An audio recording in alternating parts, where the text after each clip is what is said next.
여기 7장에서는 성도의 결혼 생활에 대해서 사도 바울이 권면하고 있습니다. 한국은행 통계에 따르면은 우리나라 남성의 초혼, 첫 번 결혼하는 연령이 2000년에는 29.3세였는데 2022년에는 33.7세, 여자들은 26.5세에서 31세로 높아졌다 그래요. 그러니까 과거에 한 10여 년 전에 결혼하던 것보다 4살이나 5살이 뒤로 후퇴를 해서 결혼하는 그 나이가 점점 늦어지고 있다는 것이죠. 그래서 특히 20대 미혼, 20대에 결혼하는 것이 이전에는 많았는데 지금은 거의 90%가 20대에는 결혼을 안 한다는 거예요. 그러니까 30은 넘어야 결혼한다는 통계가 나와 있습니다. 그래서 우리도 잘 알지만 우리나라가 출산율이 아주 낮은데 2021년 기준으로 0.81인데 이게 OECD 국가 중에서는 제일 낮고 세계적으로 볼 때는 홍콩 다음으로 세계 최저치라고 합니다. 그래서 출산율이, 아이를 낳는 비율이 1960년에는 5.95로 약 6명이었는데 2021년에는 0.81, 한 명도 채 안 되는 거예요. 그래서 거의 90%가 감소해서 전 세계 217개 국가 중에서 가장 그 하락률이 높다고 합니다. 왜 결혼 안 하는가?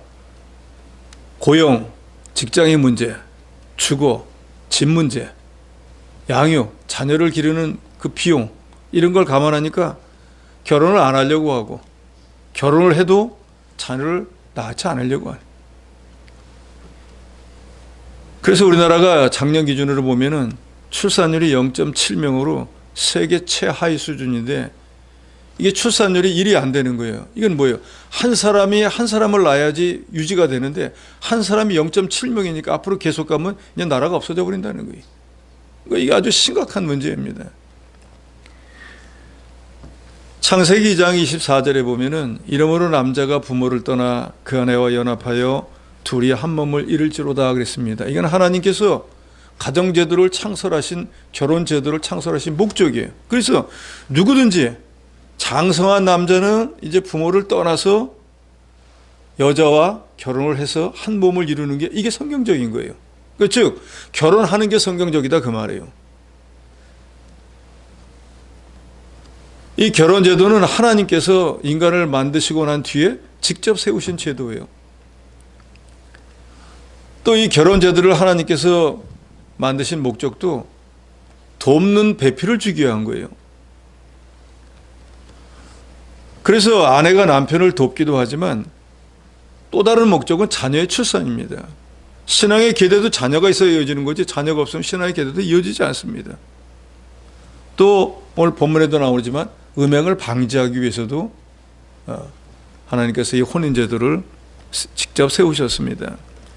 창세기 1장에 보면은 하나님이 여러 가지들을 만드시고 난 뒤에 끝에마다 하시는 말이 하나님 보시기에 좋았더라 이렇게 말씀하시는데 그게 7번이나 반복이 됩니다. 그런데 하나님 보시기에 인간을 만들어 놓고는 좋았더라 하는 말이 없어요. 왜요? 혼자 있으니까 좀 외롭고 불쌍한 거예요. 그래서 창세기 2장 18절에 보면 사람이 혼자 사는 것이 좋지 아니하니 내가 그를 위하여 돕는 배필을 지으리라. 그래서 아담의 갈빗대를 취해가지고 여자를 만들고 아담과 한 몸이 되는 가정제도를 하나님이 만들었습니다. 그러니까 하나님이 가정제도를 만들고 결혼제도를 직접 세우셔서 원래 남자 입장에서도 갈빗뼈가 하나 없잖아요. 그러니까 갈빗뼈 하나로 만들었던 여자와 합하게 돼서 가정을 이루게 되면 온전한 인간이 되어지는 거예요. 그러니까 우리 믿는 사람들은 성경적으로 결혼을 해야 됩니다. 성경적으로 볼 때 그게 또 신앙의 계대를 이어나가는 거예요. 그러니까 이게 순리라 그 말이에요. 그런데 지금은 순리가 아니니까 전부 영리로 하고 있다 그 말이에요. 결혼을 안 하려고 하고 해도 자녀를 안 하려고 하고. 하나님이 자기 형상대로 사람을 창조하시고 그 사람들에게 주신 제일 첫 번째 명령이 뭔가 하면은 생육하고 번성하라는 거예요. 그래서 혼인은, 결혼이라고 하는 건 1차적으로 이 하나님의 명령을 이행하는 거예요. 생육하고 번성하려면은 뭐가, 부부가 합쳐져야 되잖아요. 자녀가 있어야 되잖아요. 또 웨스트민스터 신앙고백서 24장 1항에 나오는 것처럼 결혼은 한 남자와 한 여자 사이에 이루어진다 하는 것이 성경적이고, 그래서 일부 1처제는 창조론에 기초한 성경적인 제도입니다. 그러니까 결론적으로 이 결혼 제도라고 하는 것이 인간이 만든 제도가 아니라 하나님이 만든 제도이고, 창성하고 번성하라고 하는 말씀을 순종하기 위해서, 명령에 순종하려면 결혼을 해야 되고, 또 이미 남자가 장성하면 부모를 떠나 한 몸이 되어야 되고, 그래서 여자와 남자가 한 몸이 되어서 결혼을 한다는 것은 부족한 부분들이 서로 앞에서 온전한 것이 되고, 또 신앙의 계도를 이어나갈 수 있는 하나님의 명령을 순종하는 순리다. 우리가 성경적으로 이렇게 생각할 수 있다 그 말입니다. 그런데 지금 시대는 이 순리가 영리가 되어버리고 있다 그 말이에요. 그러면은 어떤 일이 생기는가? 순리는 하나님의 이치잖아요. 하나님의 이치를 거역하면 어떤 일이 생깁니까? 하나님의 징계가 임하게 되는 거예요. 오늘 본문 1절에서 6절까지는 부부 관계에 대해서 사도 바울이 설명을 하고 있습니다. 1절, 2절에 보면 왜 결혼을 해야 되는가 라는 것에 대해서 바울이 설명을 합니다. 1절에 너희가 쓴 문제에 대하여 말하면 남자가 여자를 가까이 아니함이 좋으나 음행을 피하기 위하여 남자마다 자기 아내를 두고 여자마다 자기 남편을 두라 그랬습니다. 결혼은 하나님이 창설하시고 하나님이 명하신 제도인데, 바울은 여기서 보면은 남자가 여자를 가까이 아니함이 좋으나 하는 말을 보면은 결혼하지 않는 것이 더 좋다라는 것으로 비춰지는 말을 합니다. 그런데 바울이 가능하면은 결혼을 하지 않는 게 좋다라고 하는 이유는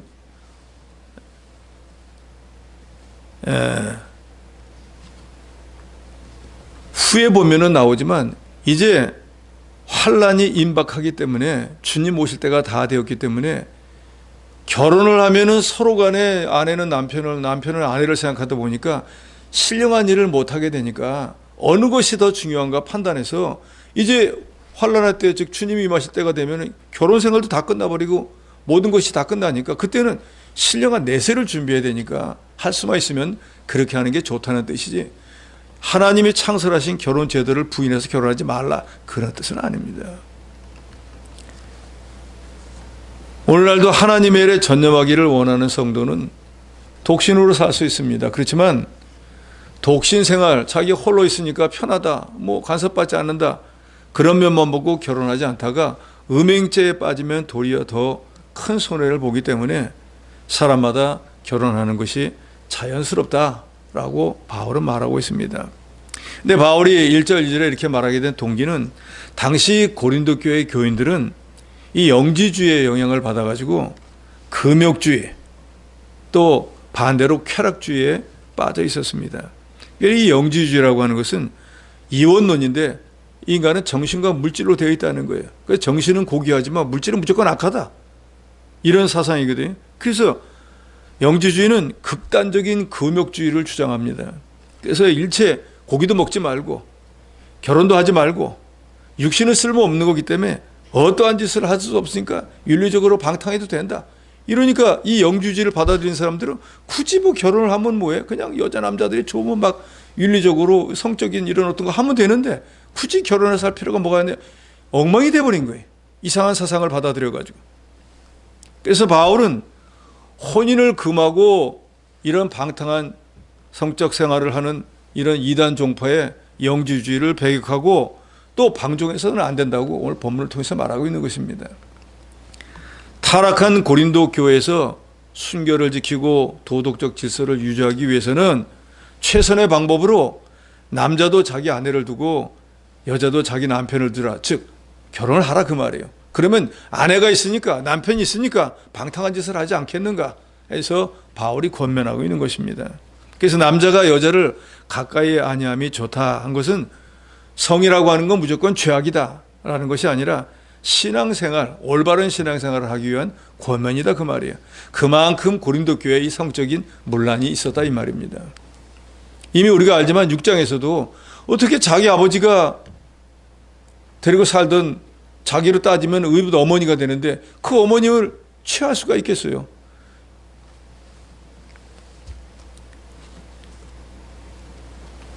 일절에 남자가 여자를 가까이 하지 않고 독신으로 있는 것이 좋겠다라고 하는 것은 신앙생활과 주의를 하는데 유익한 면을 말한 것이지 혼인제도 자체를 부인한 것은 아닙니다. 또 결혼의 목적이 단지 결혼하면 음행죄를 안 진다, 그것도 아닌 거예요. 그래서 이미 결혼한 남편과 아내들은 각각 자기에게 대한 서로의 의무를 다해야 된다고 바울은 3절에 말합니다. 3절 4절 같이 씁니다. 3절 4절입니다. 시작. 남편은 그 아내에 대한 의무를 다하고 아내도 그 남편에게 대해 그렇게 할지라. 아내는 자기 몸을 주장하지 못하고 오직 그 남편이 하며 남편도 그와 같이 자기 몸을 주장하지 못하고 오직 그 아내가 하나니 그랬습니다. 남편은 아내에 대해서, 아내는 남편에 대해 해야 될 마땅한 의무와 책임이 있다는 거예요. 남편은 아내를 사랑해야 되고 또 경제적 책임을 다해야 되고 또 아내는 남편과 아내를 사랑하고 자녀를 양육하고 남편이 바깥에 나가서 일할 수 있도록 하는 각각의 자기 고유한 책임이 있습니다. 여기서 말하는 의무는 헬라어로 오페일렌이라고 하는 말인데 이것은 빚이다, 또 채무, 이런 의미를 갖습니다. 그래서 부부가 서로에게 져야 될 의무, 특히 여기서 말하는 것은 성적 생활에서의 의무를 말한다 그 말이에요. 그러니까 우리가 이런 거 있잖아요. 예수 믿는 사람들이 뭐 성생활하면 그거는 좀 불결하다. 그게 아닌 거예요. 우리나라에서 통계청 자료에 보면은 2008년부터 2020년까지 12년 동안의 이혼 사유를 쭉 통계청이 조사해 보니까 제일 많은 게 성격 차이, 그 다음에 경제적인 원인, 그리고 세 번째가 배우자 부정이에요. 아내가 그저 남편을 그렇게 사랑하고 남편이 그 아내를 그렇게 사랑하면은 딴 데 눈 돌릴 이유가 없잖아요. 그런데 가정에서 만족을 못하니까 딴 데로 눈을 돌려서 배우자의 부정이라는 것이 십수년간 빠지지 않고 이혼 사유가 되고 있는 거예요. 그것은 믿는 사람이라고 할지라도 육신적인 어떤 성적인 것도 서로가 만족할 수 있도록 해줘야 된다 이 말이에요. 그런데 예를 들어서 신앙생활 하기 전에는 괜찮았는데 신앙생활은 안 되는, 그 불결해서 안 된다, 더럽다 하고 안 한다고 하면 안 하니까, 안 하는 반대편에서는 불만족이 있으니까 그것 때문에 집에서 안 되니까 나가서 한다, 이렇게 되어서 결국 그게 분란을 일으키게 된다는 거예요. 그러니까 신앙생활을 하는 거 안 하는 거 상관없이 부모에게 주어진 의무를 잘 하라고 사도 바울은 권면하고 있습니다. 왜요? 그것 때문에 가정에 문제가 일어난다고 하면 신앙생활도 결국 망치게 돼버리니까요. 그래서 서로의 의무를 다하라는 것은 부부간의 성적 생활에 있어서도 각자의 의무를 충실히 이행하라는 거예요. 그러니까 말로 어떤 분들은 거룩하기 때문에 그런 것을 피해야 된다는데 그거는 하나님 앞에 합당하지가 않습니다.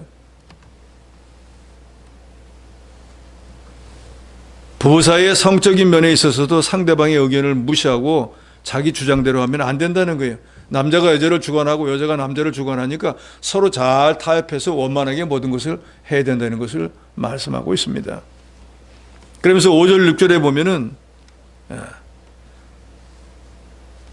기도의 틈을 얻기 위한 것이 아니면은 부부간에는 어떤 경우에도 분방하지 말라 그랬습니다. 5절에 서로 분방하지 말라.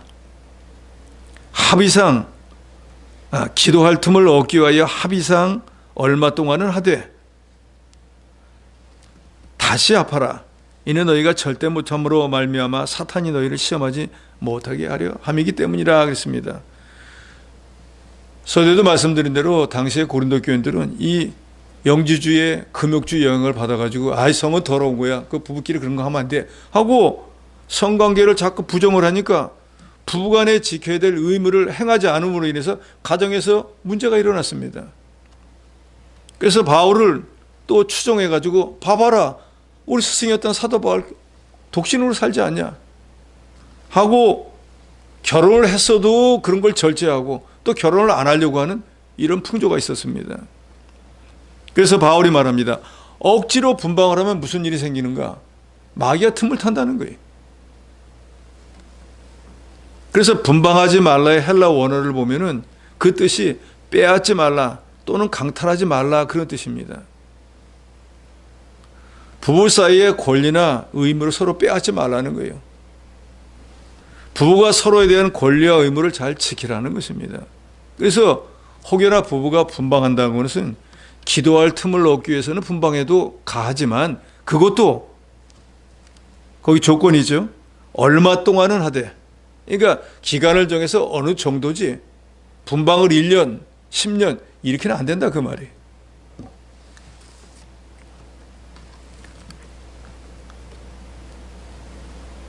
그래서 이 말은 기도할 때는 언제나 분방해야 된다는 의미도 아니고 또 기도하는 동안은 절대로 부부 생활을 해서는 안 된다라는 뜻도 아닙니다. 그래서 칼빈은 분방하면서 기도하는 때는 어느 때인가?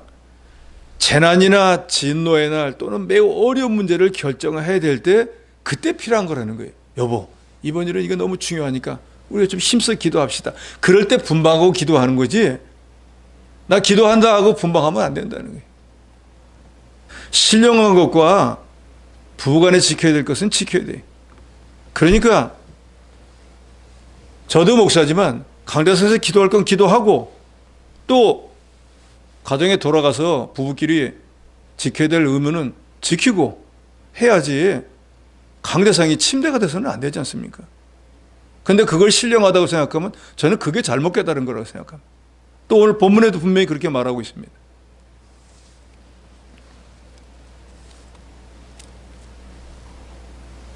부부가 분방하지 말아야 되는 이유는 절제하지 못해서 마귀 시험을 받지 않게 하기.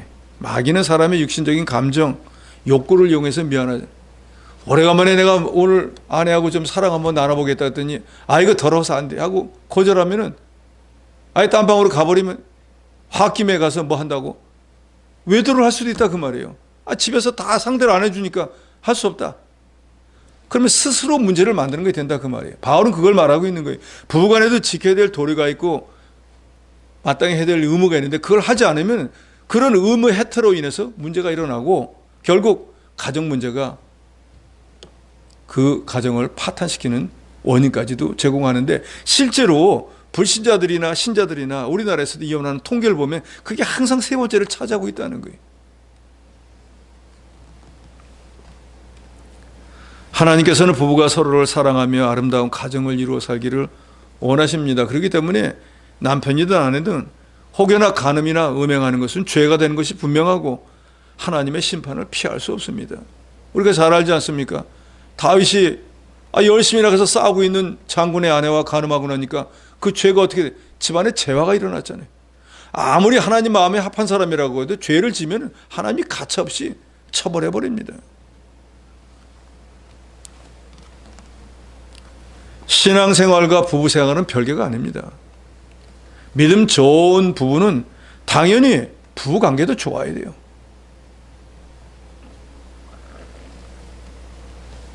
그래서 저도 사실은 여러분에게 이 말씀을 전하면서 죄송하더라고요. 신앙생활 열심히 하면 부부간에도 싸움도 하지 말고 인국같이 살아야 되는데 이게 날마다 다투면서 신앙생활은 잘하는 척하니까 이것도 위선이 아닌가 그런 생각도 문득 들어요. 지금은 작고한 한국유리 회장이었던 최태섭 그 장로님은 자기가 쓴 책에 보니까 부부끼리 거의 90몇 세를 사는 것 같은데 부부싸움 한 적이 없다는 거예요. 그거 참 존경스러운데 언제나 그런 경지에 올라가려는가 알 수가 없지만 어쨌든 정말로 믿음 좋은 부부는 신앙생활도 잘할 뿐만 아니라 가정생활도 분명히 다른 사람에게 본이 되는 것이 분명합니다. 그것은 교회에서 신앙생활 잘한다는 건 교회에서 하나님이 맡긴 사명을 잘 감당하는 것처럼 가정에서도 아내로서도 남편으로서도 자기가 맡은 의무와 책임을 잘하기 때문인 것이. 바울은 그걸 말하고 있습니다. 정말로 믿음이 있는 부부라고 하면은 하나님이 자기에게 맡긴 사명과 책임과 의무도 마땅히 잘 해야 된다는 걸 말하고 있습니다. 7절에서 9절에는 사도 바울이 자신과 같이 독신 생활에 대해서 말하고 있습니다. 7절에 나는 모든 사람이 나와 같기를 원하노라. 그러나 각각 하나님께 받은 자기의 은사가 있으니 이 사람은 이러하고 저 사람은 저러하니라. 바울은 모든 사람이 나와 같이 결혼하지 않기를 원한다 그랬습니다. 이거는 독신의 유익에 대해서 말하고 있는 거예요. 나는 지금 결혼을 안 했는데, 결혼을 안 했으니까 나는 매이는 것이 없어가지고 나는 주의 일을 하는데 아무 거리낌이 없고 하나님께만 마음을 두니까 전적으로 하나님의 일을 하는데 유익하더라는 걸 말하고 있는 것입니다. 그래서 이 말은 결혼이 두렵다든지 귀찮아서가 아니라 또 나는 자유분방하게 살려고 그래서 나와 같이 되라 그 말이 아니라 독신의 유익은 영적으로 볼 때 하나님의 일에 전념할 수 있기 때문에 좋다 그 말이에요. 그렇지만 조건은 뭔가? 이 독신으로 하나님을 섬기는 일도 하나님이 그럴 은사를 주는 사람들만 하라 그 말이에요. 그래서 예수님께서는 마태복음 19장 10절로 11절에 보면 제자들이 이르되 만일 사람이 아내에게 이같이 할진대 장가들지 않는 것이 좋겠나이다. 예수께서 이르시되 사람마다 이 말을 받지 못하고 오직 타고난 자라야 할지니라. 그러니까 제자들이 그러면 아예 결혼하지 않고 그냥 주님을 섬기면 제일 좋지 않겠습니까? 하니까 예수님이 그것도 너희 마음대로가 아니라 타고난 사람, 하나님이 너는 독신으로 하나님을 섬겨라 한 그런 사람들만 가한 일이다 라고 말했습니다.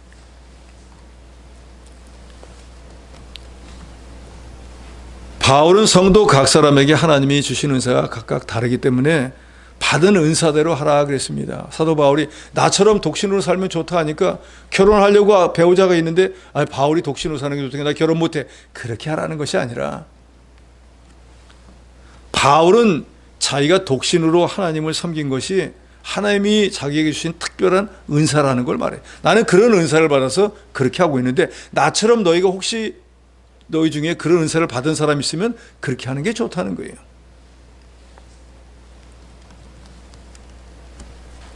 (8절에) 내가 결혼하지 아니한 자들 과부들에게 이르노니 나와 같이 그냥 지내는 것이 좋으니라. 그런데 아직 결혼하지 않은 사람이나 과부들, 남편이 없는 사람들은 굳이 결혼하려고 하지 말고 아직까지 안 했으면 나처럼 독신으로 하나님을 섬겨서 더욱 주의 일을 많이 하면 좋지 않겠느냐라고 바울이 권면하고 있습니다. 그래서 거듭거듭 같은 말이지만 독신으로 사는 것이 결혼 생활보다 더 좋다라는 뜻이 아니에요. 하나님께서 자기가 주신 은사의 분량에 따라서 자기가 그런 은사를 받았다고 생각하는 사람은 결혼하지 말고 하나님만을 전적으로 섬기는 일을 하면 좋고, 9절에 만일 절제할 수 없거든 나는 절대로 혼자 살 수 없어. 나는 여자가 좋아. 나는 남자가 좋아. 그런다고 하면은 결혼하라. 정욕이 불같이 타는 것보다 결혼하는 것이 나으니라 그랬습니다.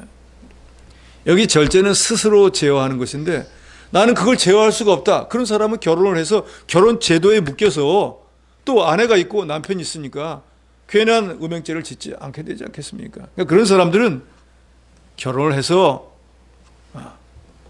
정당하게 결혼 생활을 하는 것이 훨씬 유익하다라는 것을 바울이 말하고 있습니다.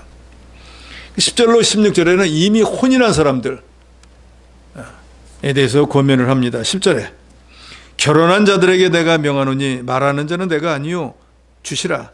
여자는 남편에게 갈라서지 말고 만일 갈라섰으면 그대로 지내든지 다시 그 남편과 화합하든지 하라. 남편도 아내를 버리지 말라. 여기서 말하는 것은 결혼한 신자는 이혼할 수 없다는 걸 말하고 있습니다. 하나님은 모든 인간의 결혼에 관해서 하나님이 다 짝을 지어줬습니다. 그래서 그게 연애 결혼이 되었든 중매 결혼이 되었든 방법은 다르다고 했지만 그 방법을 통해서 하나님이 내게 딱 맞는 사람을 주신 거예요. 우린 그렇게 믿어야 됩니다. 그러니까 하나님이 내게 딱 맞는 사람을 주었으니까 만약에 하나님의 뜻이 아닌데 이혼을 한다는 것은 하나님의 명령을 거역하는 게 되는 것이. 그래서 예수님께서도 마태복음 19장 6절에 이렇게 말씀하잖아요. 그런즉 이제 둘이 아니요, 이제 결혼한 사람은 둘이 아니요 한 몸이니 그러므로 하나님이 짝지어 주신 것을 사람이 나누지 못할지니라. 내가 스스로 연애를 하든지 중매를 하든지 둘이었다가 하나가 되었는데 그게 하나님이 짝을 지어 주신 거기 때문에 이제는 나누지 못한다는 거예요.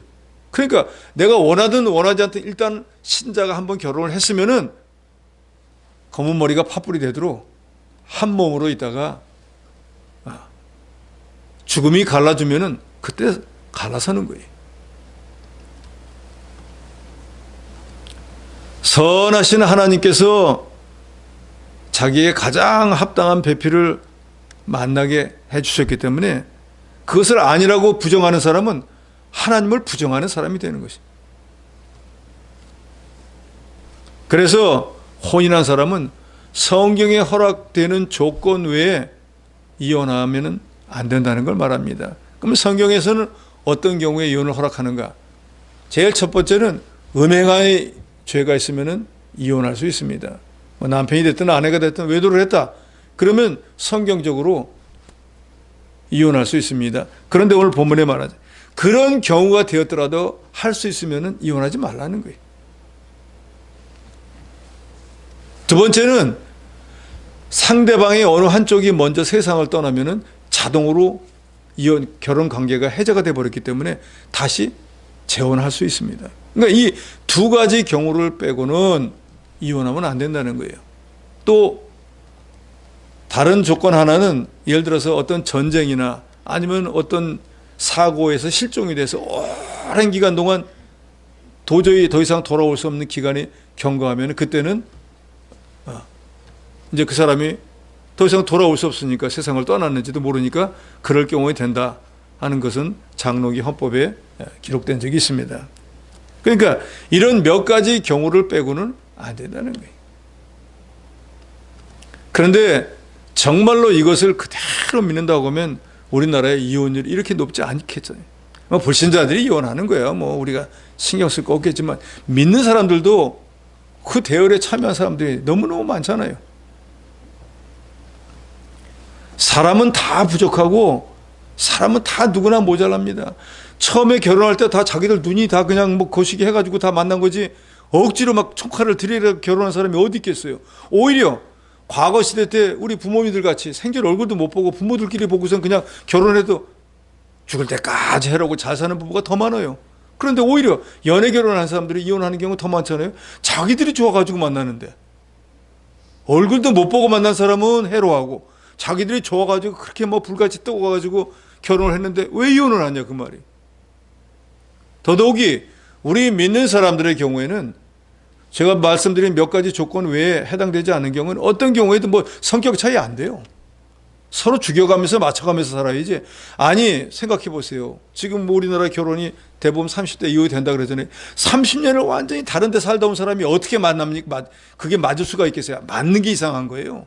그렇지 않습니까? 결혼 생활을 서로 맞춰가면서 하는 거예요. 이 원리조차 모르는 거예요. 그래서 우리나라에서도 근자에는 그런 게 많잖아요. 결혼 예비교실이라고 해서 미리 공부 좀 시키잖아요. 외국에는 성교육을 할 때 어릴 적부터 다 그걸 가르친단 말이에요. 부들이 어떻게 하고 성적인 것을 어떻게 하고. 우리는 그걸 몰라. 그게 수치스러운 줄 알고 안 가르치니까 갑자기 어른이 돼가지고 하려니까 이게 배운 적이 없으니까 무지해서 오히려 이혼이 더 많아지는 거예요. 어릴 적부터 가르쳐야 됩니다. 그리고 결혼 예비학교 같은 것도 정말로 다 보내야 돼요. 결혼하면 어떤 일이 생기는가, 어떤 트러블이 있을 것인가 미리 알고 좀 지식적으로 알아야지 실제로 결혼하니까 이런 일이 생기니까 이게 이런 일이 있는 게 진짜 있구나 하는데 전혀 생각을 안 하고 이 사람 그냥 자기 눈에 100점이었는데 보이는 것마다 점수가 깎이니까 이거 못 살겠다 이렇게 되진다 그 말이에요.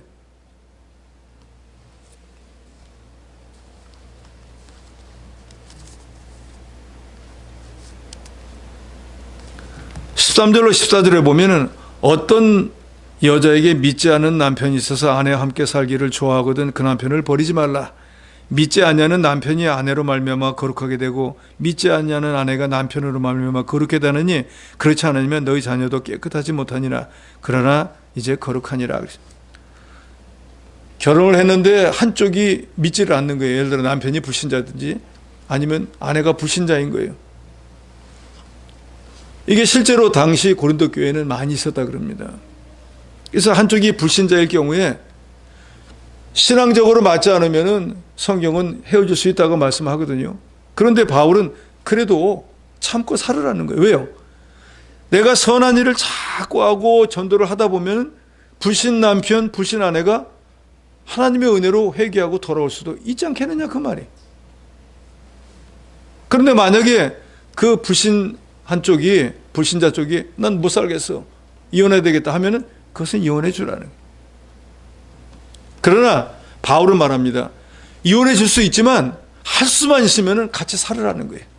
그리고 선한 행위를 자꾸 보이고 전도해서 그 사람을 하나님의 사람으로 만들면, 거룩한 사람을 만들면 하나님 앞에 유익하고 내게도 유익하지 않겠느냐.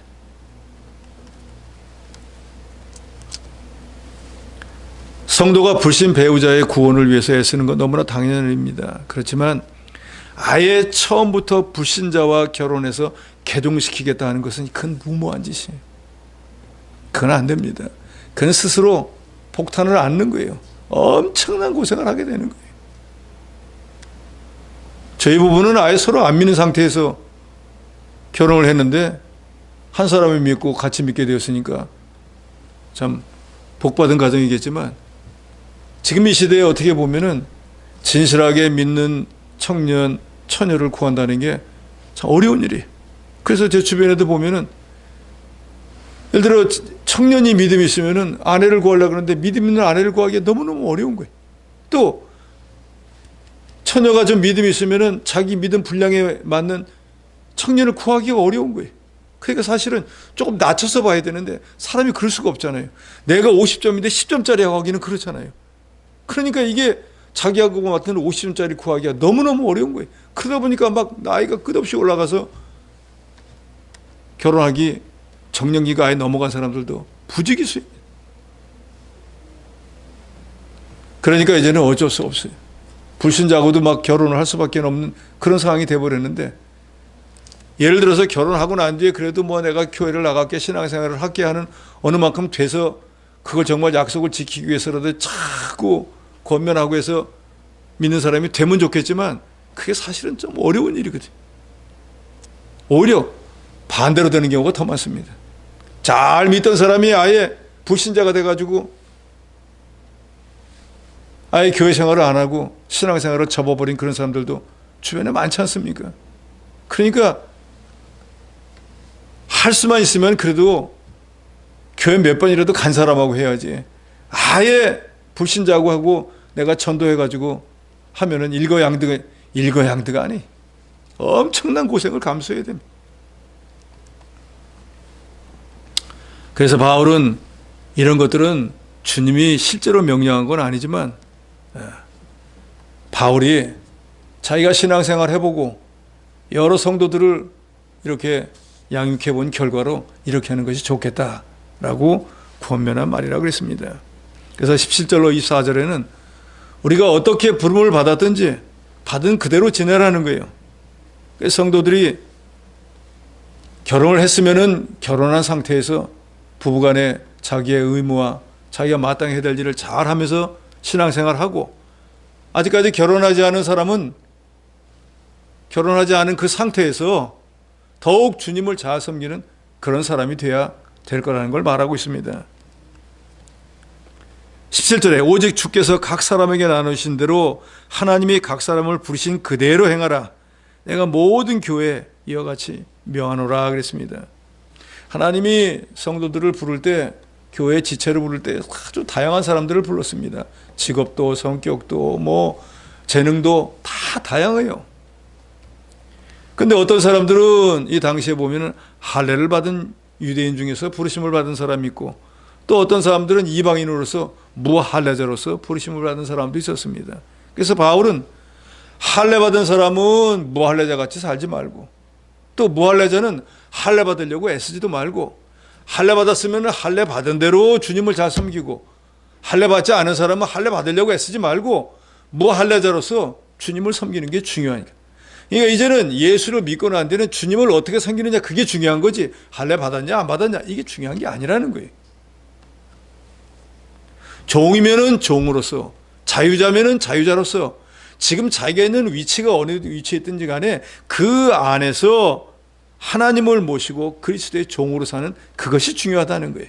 그래서 그것이 바로 17절에 있는 말씀, 주께서 각 사람에게 나눠주신 대로 하나님이 각 사람을 부르신 그대로 행하라는 거예요. 오늘 이 시대에 우리도 마찬가지입니다. 우리를 부부로 된 사람이 불렀으면 그 부부로서 하나님에게 충성하고, 아직까지 예를 들어서 과부가 되었다든지 이혼했다든지 하면 뭐 그 상태대로 또 하나님 앞에 하고, 아직 결혼하지 않았다면 안 한 상태로 하나님이 뜻이 무엇인지를 깨닫고 주님을 섬기는 사람이 되라는 것입니다. 25절로 마지막 35절에는 그럼 말세에는 어떻게 결혼 생활을 해야 되는가에 대해서 바울이 말하고 있는데, 이것은 이미 앞에 한 것의 반복입니다. 25절에 보면 처녀에 대해서는 내가 주께 받은 계명이 없으되 주의 자비하심을 받아서 충성스러운 자가 된 내가 의견을 말하노니 내 생각에 이것이 좋으니 곧 임박한 환난으로 말미암아 사람이 그냥 지내는 것이 좋으니라.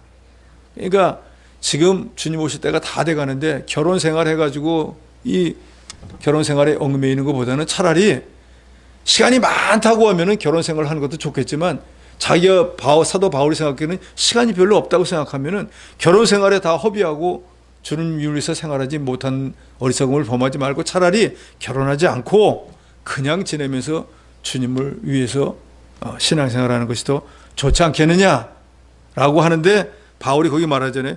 주께 받은 계명은 아니라 이 말이에요. 근데 내 생각에 그것이 더 좋지 않고 옳은 것이 아니냐라는 것을 권면하고 있습니다. 그래서 29절로 마지막 35절에 보면 바울이 이렇게 말합니다. 우는 자들은 울지 않은 자 같이 하고, 기쁜 자들은 기쁘지 않은 자 같이 하고, 매매하는 자들은 없는 것 같이 하며, 세상 물건을 쓰는 자들은 다 쓰지 못하는 자 같이 하라 했는데, 이 이유는 뭔가 하면 이 세상의 모든 것은 다 지나가 버리기 때문이다, 그 말이에요.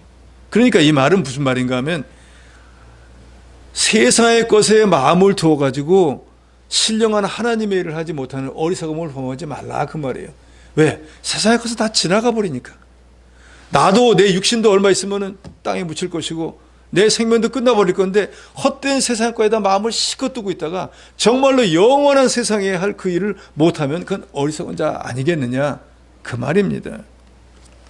그래서 거기 35절 34절에 보면은 이렇게 비유하잖아요. 장가를 가면은 어떻게 아내를 기쁘게 할까, 어떻게 남편을 기쁘게 할까. 이 말은 부부가 당연히 결혼했으니까 아내를 기쁘게 하고 남편을 기쁘게 하는 거 당연하겠죠. 근데 문제는 이런 육신적인 생각을 너무 하다 보니까 신령한 생각을 뒤로 하게 된다, 그 말이에요. 그러니까 우선순위가, 우리가 그 율법서가 예수님에게 묻잖아요. 성경에서 제일 중요한 계명, 핵심이 뭡니까? 라고 할 때 예수님은 뭐라 그러죠? 하나님을 사랑하고 이웃을 사랑하라 그랬단 말이에요. 그러면 이웃 사랑이 남편과 아내 간의 사랑이라고 할지라도, 그러면 아내와 남편 간의 이웃 간의 사랑보다 앞서는 것은 뭡니까? 하나님 사랑이란 말이에요. 그런데 바울은 여기서 그걸 말하는 거예요. 결혼해가지고 아내가 남편을, 남편이 아내를 서로 기쁘게 해주려고 하다 보면 하나님을 사랑하는 건 뒤로 밀려버리니까 우선순위가 바뀌어져 버린다, 그 말이에요. 그래서 바울은 말세가 된 이때 굳이 결혼하려고 애쓰지 말고 정말로 주님 오실 때가 다 된 걸 깨달았다면 오히려 주님을 섬기는 일을 더 먼저 해야 되지 않겠느냐, 그것을 말하고 있습니다. 마지막 36절로 40절에 보면은 처녀인 딸, 또 과부의 재혼에 대해서 말하는데, 여기도 같은 맥락에서 말하고 있습니다. 결혼 연령이 된 딸을 시집 보내는 것도 잘하는 거고, 또 시집 보내지 않는 자는 더 잘하는 거라 그랬어요. 그것은 거듭거듭 말씀드린 대로 참지 못해가지고 이런 어떤 성적인 죄를 저지르는 것보다는 그런 마음이 있는 사람은, 절제하지 못하는 사람은 딸을 시집 보내고, 그런데 그 딸도 참 믿음으로 더 하나님 앞에 충성하는 걸 원하면은 보내지 않으면 그게 훨씬 하나님 앞에 더 잘하는 것이다. 또 과부, 의지할 데도 없고 뭐 자기가 재혼해도 되고 안 해도 되는 사람은 굳이 시집 갈 것이 아니고 주 안에서 홀로 지내면서 더욱 주님을 사모하고 섬기는 일이, 그래서 40절에 보면 그런 사람이 더욱 복이 있으리라 그랬어요. 당연하겠죠. 다시 남편을 새로 하나 들여가지고 그 남편을 기쁘게 하는데 시간을 다 허비하는 것보다는 여기서 말하는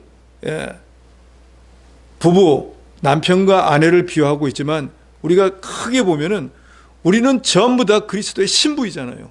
그러니까 신부는 신랑을 기쁘게 해야 되니까 육신의 남편을 기쁘고 육신의 아내를 기쁘게 하는 것보다 진짜 우리의 남편이신 예수 그리스도를 기쁘게 하는 일을 먼저 하는 것이, 더 많이 하는 것이 더 유익하지 않겠느냐 하는 게 사도 바울의 권면인 거예요.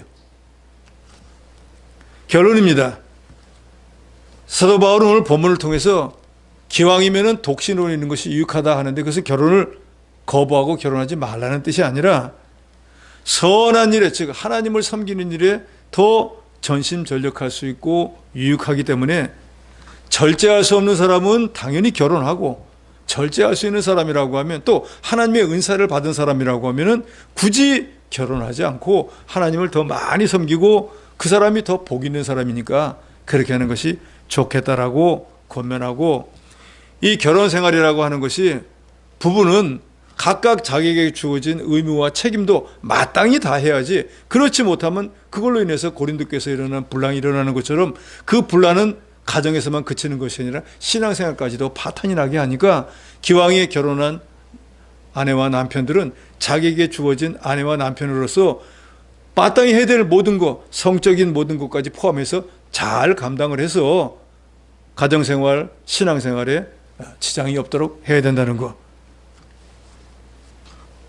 그리고 이제 주님 오실 때가 점점 다 되어가는 이때 우리는 그리스도의 신부로서 마땅히 우리 육신적인 부부 생활도 잘해야지만 우리의 신랑이신 예수 그리스도를 섬기고 그분을 기쁘시게 하는 일도 잘 감당해서 모든 일에 우선순위가 바뀌지 않으므로 하나님을 제일 먼저 사랑하고 그 다음에 부부간에 또 이웃도 사랑하는 그런 지혜로운 사람이 돼서 하나님도 기쁘시게 하고 우리의 가정생활도 원만하고, 그래서 교회도 원만하게 잘 되어나가는 그런 가정교회 저희가 되어야 되겠습니다.